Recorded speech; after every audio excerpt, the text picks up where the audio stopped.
G'day everyone, Lucas here from Aussie Gamers Express, and today I'm going to be doing an unboxing of this here Edifier S880DB Bluetooth bookshelf speaker. Also, with a bit of video editing magic, I'm going to go forward in time about a week after I've given these puppies a try, and we're also going to do a review. So let's get started. Alright, so let's open this up. That's what the knife is for. I wasn't threatening my audience or anything like that. Let's just make that clear.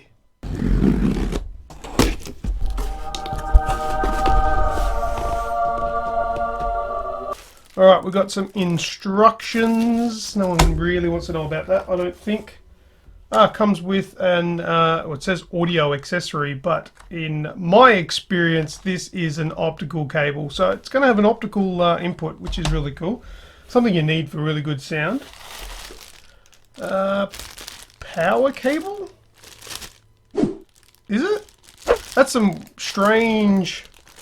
I'll get some close-ups of that in a second. That's a strange connector. I don't know what that is. I think it might be some sort of proprietary power adapter. USB cable in there. We've got some RCA cables.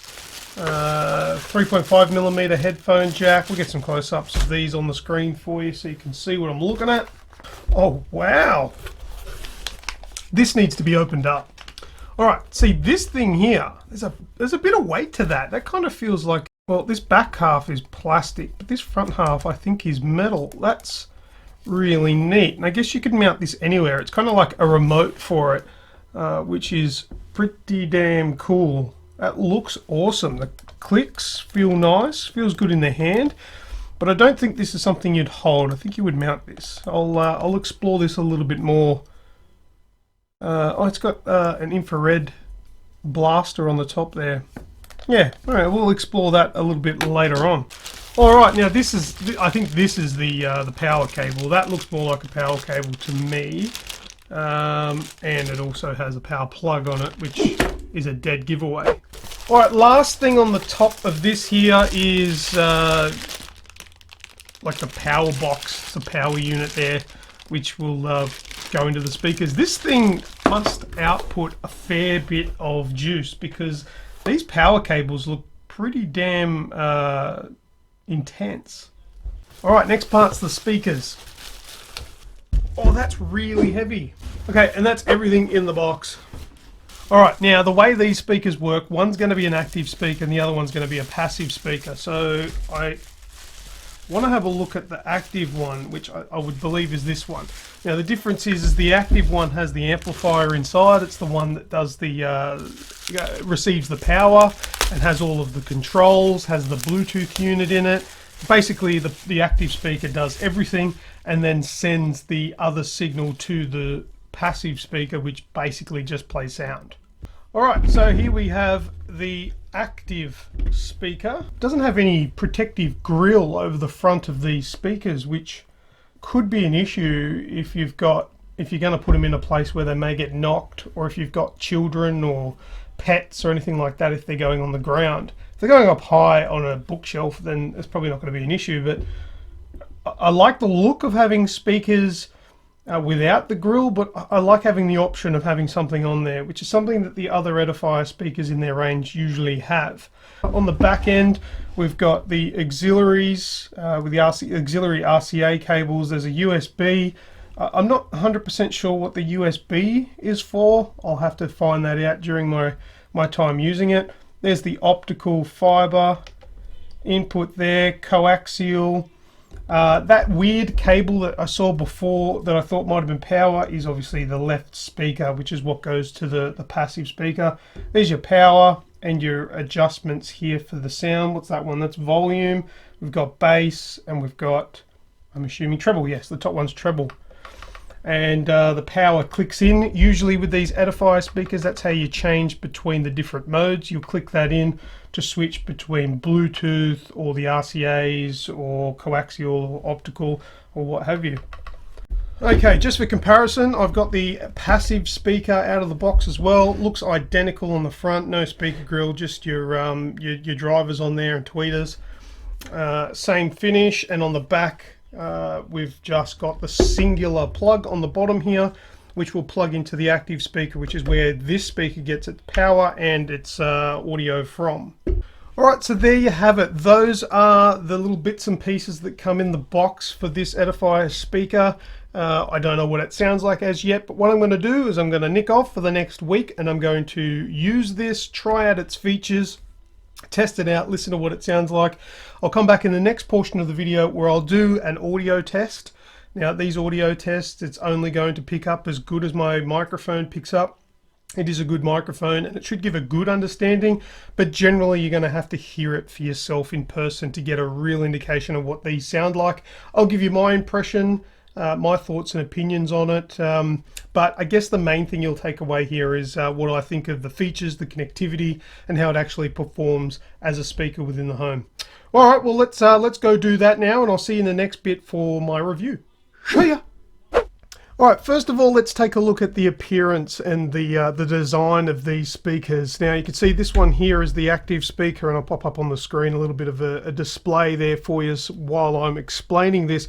Now I don't mind the look of them. They look stylish, they look modern, they look actually quite well made as well. Not only do they look the part, they feel really good as well. So no matter what part that you're using or touching, it feels like high quality. These switches that are on the back of the active speaker, which is the speaker that houses all of the circuitry and the amplifier inside, the switches all feel really high quality. The dials are nice and smooth. The clicks on the volume switch, which change your input locations, is a nice solid click. Feels nice. It all feels like real high quality equipment that have gone into creating these speakers. As I said in the unboxing portion of this video, the absence of a front speaker grill sort of does change the appearance a little bit. It does look nice seeing the actual speakers up close and personal, but like I said, it can be a little bit dangerous with damage and what have you. And some people, like myself, I do like the look of a speaker without the grill on it, but I also do like a nice clean look of a speaker grill mesh on the front. That's a bit of a negative that it didn't include some speaker grills to go over the front, but it's well, it's up to personal preference, I guess. Alright, so now I'm going to take a look at the inputs that these set of speakers have, and I would feel as bold enough to say that this thing has got any input that you could possibly need in today's day and age. Let's go through what inputs it has. Alright, now we have a PC input which uses the RCA jacks.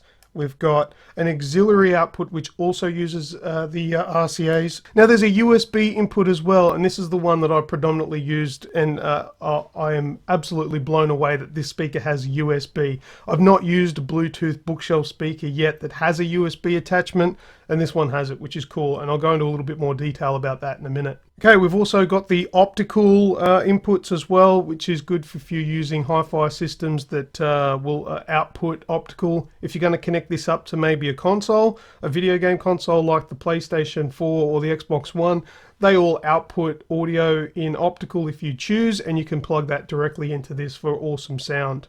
And there's also a coaxial input. I personally don't have any use for a coaxial input. I don't have anything that I know of that outputs coaxial audio, but I guess it's there if you need it.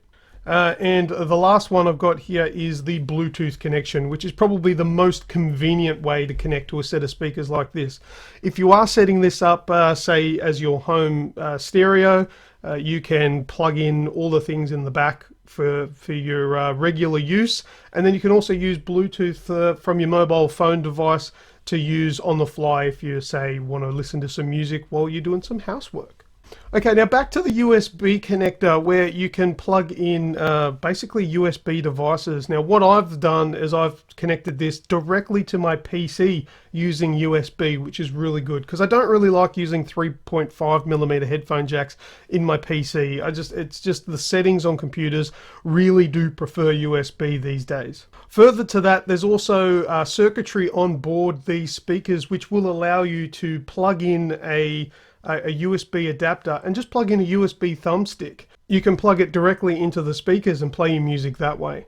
Alright, the next feature I'm going to talk about is the high-res audio certification that these speakers have. It's the first in the Edifier range to have it. Now, I'll put it in simple terms. What that means is these speakers will actually output sounds that would generally be lost because of the frequency and the fact that humans can't hear them. These speakers will translate those and pump them out in an audible fashion, which means that when you're listening to a CD or an MP3 or something like that, you are going to have a clearer audio sound based on the fact that you're going to hear all these sounds that with lower end speakers you generally won't hear.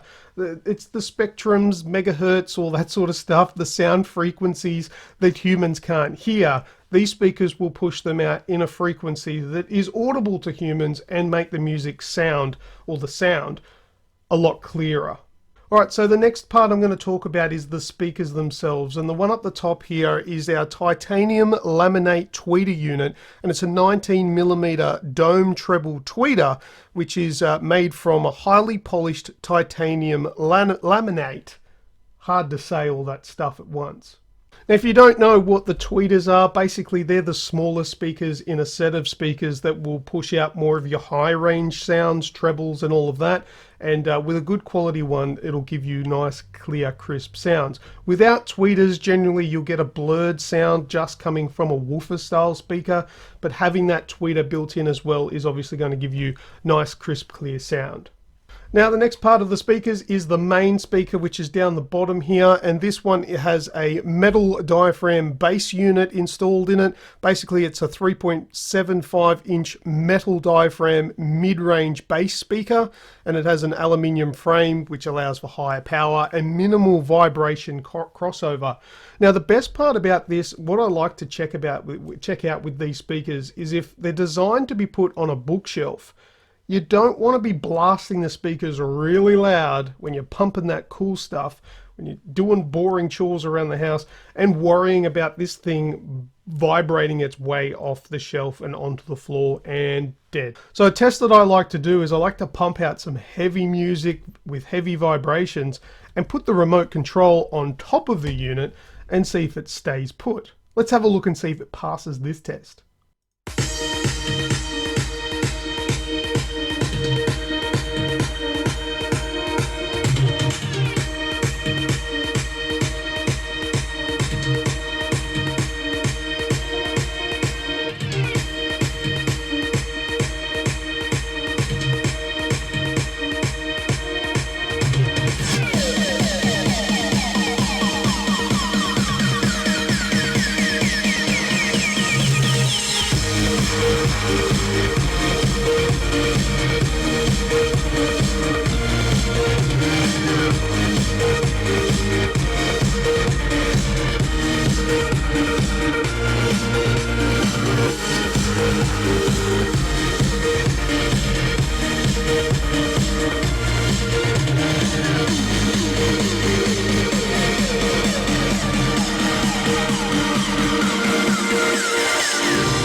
So I was quite impressed with that.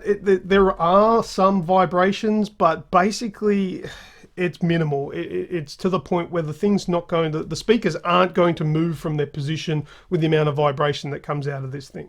Now I said before that I mainly use these speakers connected to my computer using the USB, and that's possible because there's an onboard microchip digital audio processor which will allow this to happen. It doesn't just accept analog signals coming through cables, it can also accept digital form of audio, which is what comes through on a USB cable. That is really convenient if you want to use these as PC speakers as well, and it's very easy to set up. With USB, it's plug and play, away you go. Alright, coming to the end of the review, the last little thing that I want to test out here is the actual sound. I'm going to record some sound now using the microphone that I have here and give you an example, and it's only an example. As I said earlier in the unboxing portion, you have to listen to these speakers in person to really appreciate the kind of sound that you get from them. But anyway, let's have a listen. Okay, for the test I've got this hooked up via Bluetooth on my mobile phone. Let's have a go.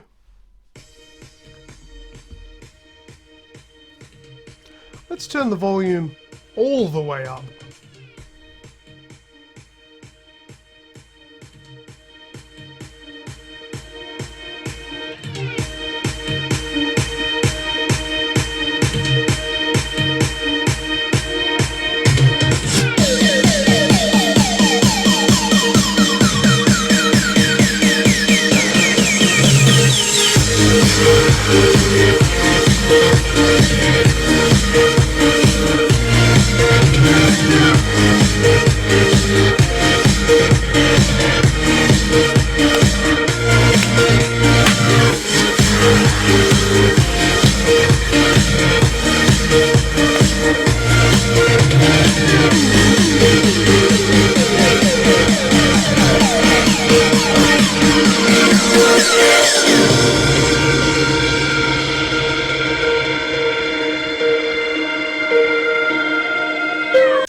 there you go. There's the test with just recording the sound as it comes out of the speakers into the microphone. And as I've said probably 100 times in this review already, you can't really take that for what it is. It's a microphone. It depends on your speakers that you're listening to this as well. You have to go and find them somewhere and listen to them for yourself. But if you want to take my advice, well, they sound fantastic. They sound fine. They're a bloody good set of speakers. Alright, now there's another feature that I haven't mentioned as yet in too much detail, but it's the remote control. Now, I first held this in my hand and thought the design being circular, it kind of looks like it should be mounted somewhere. I don't think it is designed to be like that. I think it's just to fit in your hand. One thing I don't like about it is that because it's circular, it's very easy to hold it the wrong way, and without looking at it, you could be pressing the wrong buttons.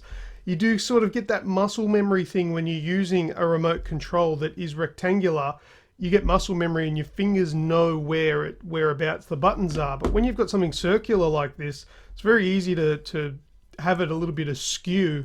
And using that muscle memory, you're going to press different buttons because it's not in the same orientation. That's one little thing that I didn't like about the remote. But speaking about the remote itself, it feels like good quality. It's got a fair bit of weight to it, which adds to the quality, I guess, the quality feel. But it's got the features on there like power, equalizer settings, volume up and down, play, pause, fast forward, rewind, changing the source. It's fairly feature rich. It's got all the bits and pieces on it that you would need.